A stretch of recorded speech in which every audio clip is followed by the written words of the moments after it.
eu estou tratando da Epístola de Paulo aos Gálatas. E hoje é o segundo programa falando sobre isso. E nós iremos tratar hoje sobre o abandono da graça. Esse é um problema sério e um problema bem atual, né? E a igreja quase que, de um modo geral, tem abandonado o evangelho da graça de Deus. Irmão, e as pessoas ficam chateadas com a gente quando a gente fala isso aí. As pessoas estão correndo para tudo quanto é lugar, menos para Jesus. Ainda que fazem essas coisas dizendo que estão fazendo e fazendo realmente em nome de Jesus, mas entrando por uma outra porta.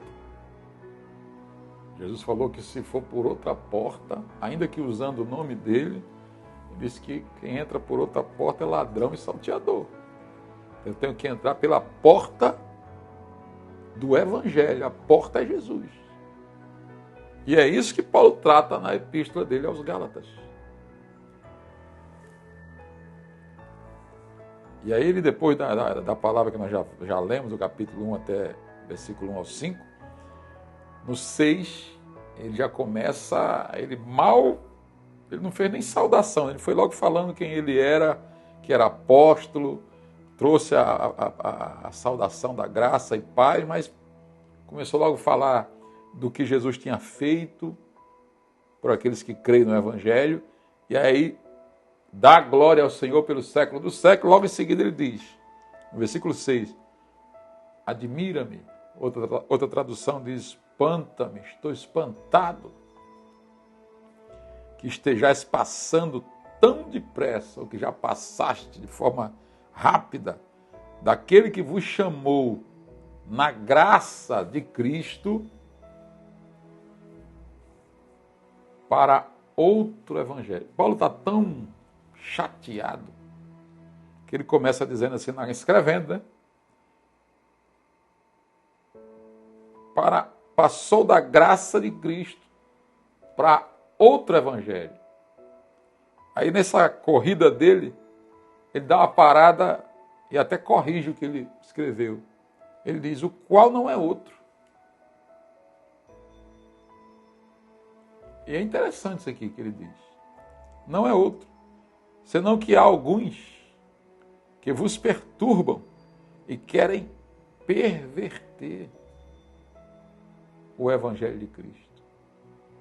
Perverter, desviar, bagunçar, desfazer, distorcer o Evangelho de Cristo. Essa é a ideia. Mas uma coisa muito importante que ele fala aqui é o seguinte, que só há um Evangelho. Por isso que ele corrige, porque ele passasse tão depressa daquele que vos chamou na graça de Cristo para outro Evangelho. Aí logo em seguida ele diz, o qual não é outro. Não existe um outro Evangelho. Essa aqui é a verdade. É como quem disse, eu corrijo o que eu falei há pouco. Não há outro Evangelho. Senão, há sim, isso que ele quer dizer, alguns que perturbam e querem perverter o Evangelho de Cristo. Então, uma coisa que é muito grave aqui, que você tem que entender, e entenda de uma vez por todas, é que se você está vivendo alguma coisa, é que você ame essa igreja que você congrega aí. Mas ela está indo pelo caminho do sacrifício, de fazer alguma coisa para você alcançar salvação, ou alcançar algum favor de Deus numa mera troca. Deixa eu deixar uma coisa bem clara para você aqui, que alguns são radicais. Ofertas e dízimos são bíblicos. E sempre há o pessoal aí da hipergraça que vai dizer que não é para dar dízimo, oferta é quando você quiser. Não vou entrar nesse mérito agora. Mas uma coisa é que a igreja que leva o evangelho, que ela foi feita por Jesus, tem aí os intelectuais da hora, alguns teólogos aí que vão dizer, metido a filósofos, que vão dizer que, como já ouvi várias vezes, Jesus trouxe o evangelho, o homem criou a igreja. Mas a Bíblia mostra, não sei que você não crê na Bíblia, mas a Bíblia mostra que quem criou a igreja foi Jesus. Ele é o cabeça da igreja. Eu não estou falando aqui de parede, de templo, da organização em si. Eu estou falando do corpo orgânico de Cristo. A igreja, a eclésia, ela foi criada por Jesus. E essa eclésia, o Senhor criou desde sempre, desde lá do Antigo Testamento, ele colocou dízimos e tudo mais. Mas antes disso, ele falou com Abraão e fez Abraão dizimar. Porque a ideia justamente era, e Abraão é que é a ligação nossa, que somos gentios, no Evangelho é com Abraão, não passamos pela lei, mas Abraão dizimou, Abraão ofertou. Mas se você não quer dizimar, ofertar, é problema seu, Se você acha que é para fazer isso quando der na telha, quando quiser, é um problema seu. Eu não vou entrar nesse mérito, como eu falei. Mas é importante entender que Deus cria essas coisas para que a igreja seja sustentada. Então veja bem, agora, quando eu quero, além do dízimo, da oferta, eu crio algum tipo de coisa que é para as pessoas pagarem para que elas sejam abençoadas e prosperadas, aí eu estou sendo um balaíta quando eu estou vendendo o Evangelho. E quando eu estou comprando o povo, que está comprando as bênçãos de Deus, pagando, e aí eu estou comprando o Evangelho, como foi o caso de Simão o Mágico, que chegou e ofereceu dinheiro para Pedro para receber os dons. E Pedro disse, olha, não é assim não.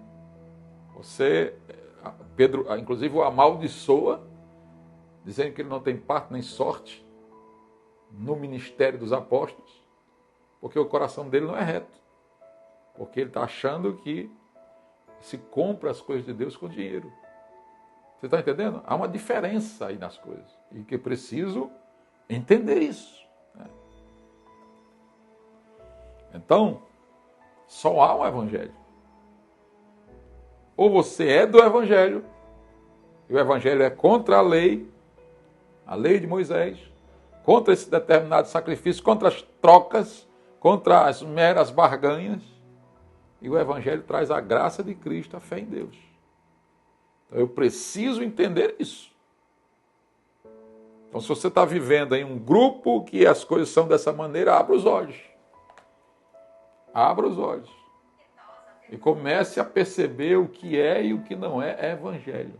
Porque não tem meio termo. Ou você é do Evangelho, ou você não é do Evangelho. É tanto que ele diz, o qual não é outro Evangelho, senão há os que perturbam, alguns que perturbam, estão perturbando vocês e querem perverter o Evangelho.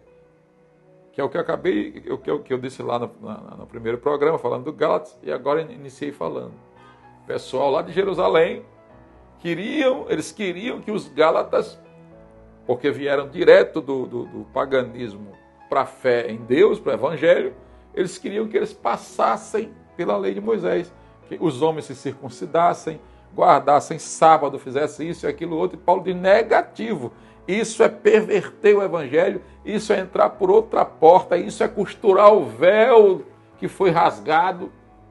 Está voltando a costurar o véu que foi rasgado lá no templo de Jerusalém, quando Jesus morreu, mostrando que o caminho para Deus estava aberto através do que Jesus fez. E aí você não pode querer nem aceitar que o véu seja costurado de novo, para você voltar tudo de novo. Porque Paulo diz aqui, só há um Evangelho. Se não é Evangelho, é lei. E se é lei, eu tenho que me circuncidar, eu tenho que guardar tudo da lei. Eu pergunto, é isso que você quer para a sua vida?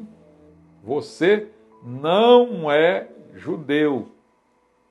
Você é gentil. Você é estrangeiro com relação a Israel. Então, esta mensagem judaica ou judaizante não foi feita para você. E quem quer jogar isso sobre você, que hoje está cheio aí na igreja, é chofar, né? Que é aquele chifrezinho lá, quipá, arca da aliança, tudo isso aí é jogando para dentro do povo de Deus de novo aquilo que Jesus já rasgou, Jesus já desfez na cruz. É isso que você quer para você?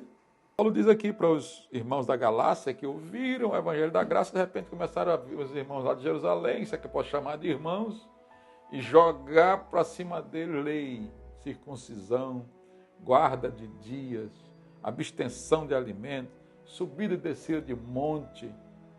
Mas ainda que nós, ou mesmo um anjo, vindo do céu, vos pregue evangelho que vá além do que vos temos pregado, seja anátema.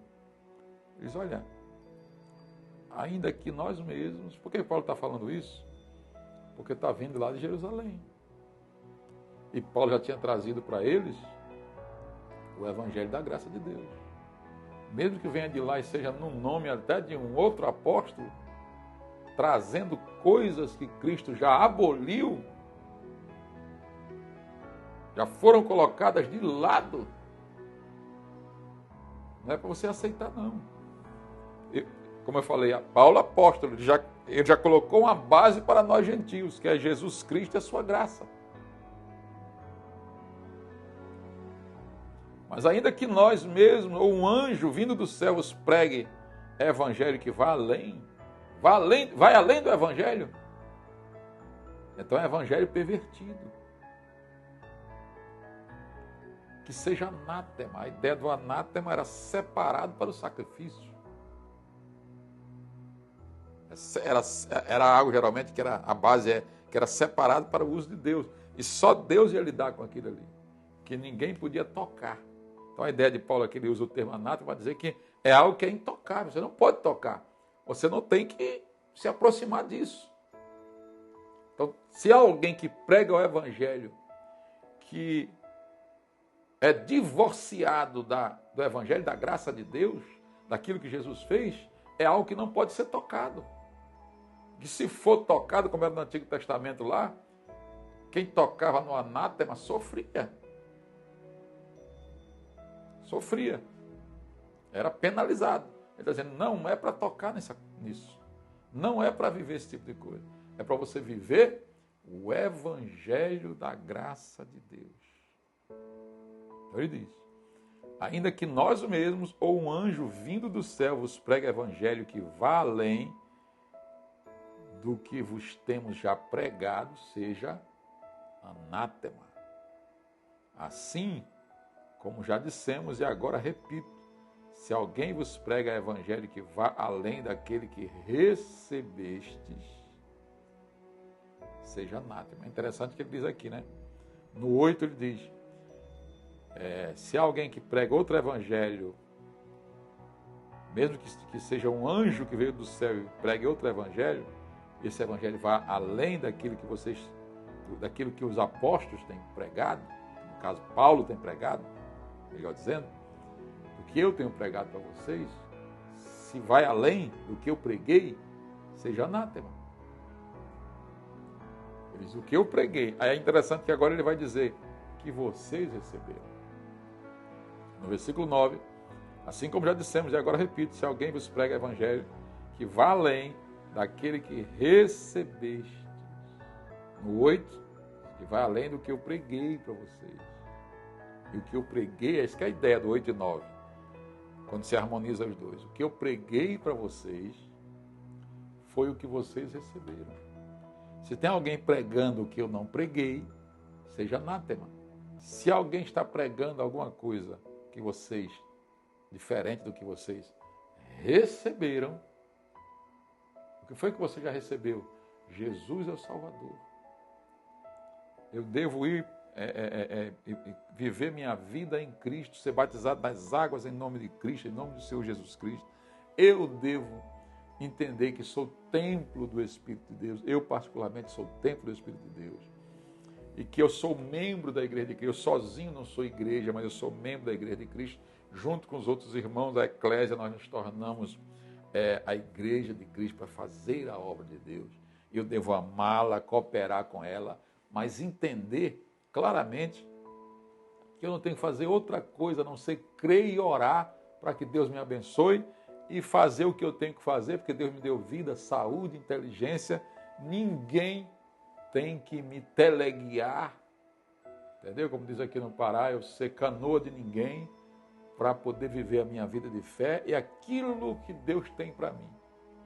Porque se eu entendo a minha liberdade em Cristo, eu compreendo a minha liberdade em Cristo, compreendo Jesus como caminho, como Senhor da minha vida, é maravilhoso quando eu entendo isso. Quando eu entendo que eu estou em Cristo e que Cristo está em mim, que Ele é o caminho, Ele é a verdade, Ele é a vida. Eu desci uma vez no aeroporto, acho que foi em Portugal, e foi muito interessante que eu vi lá no... Até procurei um dia desse, esqueci o nome do autor. E aí eu vi lá na parede, lá escrito assim: o caminho também é um lugar. E aí eu trouxe logo para o Evangelho. O caminho também é um lugar. Mas Jesus disse: eu sou o caminho. Ele é o lugar de adoração. Quando ele estava aqui, ele era o lugar de adoração. Hoje, que o Espírito dele foi derramado sobre a igreja no dia de Pentecostes, quando você vem à igreja como corpo de Cristo, a eclésia do Senhor, ela é justamente o lugar. E lugar aqui no sentido de grupo vivo, orgânico. De novo, eu não falo de lugar físico, de templo. Eu estou falando das pessoas, que o que tem importância para Deus são as pessoas. Jesus morreu pelas pessoas, mas isso é muito difícil das pessoas entenderem. Porque nós somos tão materialistas, ainda que diga que é espiritual, mas é muito materialista. E aí olha sempre para a coisa nesse sentido meramente físico. O físico aqui ele é um detalhe. O principal é a vida de comunhão com Deus, a vida de comunhão com os membros desse corpo de Cristo, com a igreja. Então é isso que eu tenho que compreender. E esse é o Evangelho de Jesus Cristo. Eu vou ter um lugar para me reunir. Nós temos o local que nós apelidamos de santuário. Que é um santuário local que se abriga os santos, o povo de Deus lavado e remido com o sangue de Cristo. Mas não é o local que é o mais importante. O local é importante no sentido de que é um local organizado, climatizado para receber as pessoas. Mas não é o que é feito meramente ali. O mais importante é o que é feito fora dali. Que é o que cada membro que está ali naquela reunião vai fazer quando sair dali. Isso é que é importante. Isso é que é a vida da igreja na minha e na tua vida. Você compreendeu? Então ele diz aqui: assim como já dissemos e agora repito, se alguém vos prega o evangelho que vai além daquele que recebeste, seja anátema. Então não seja um daqueles que abandonam o evangelho de Jesus Cristo, o evangelho da graça de Deus. Antes cresça na graça e no conhecimento.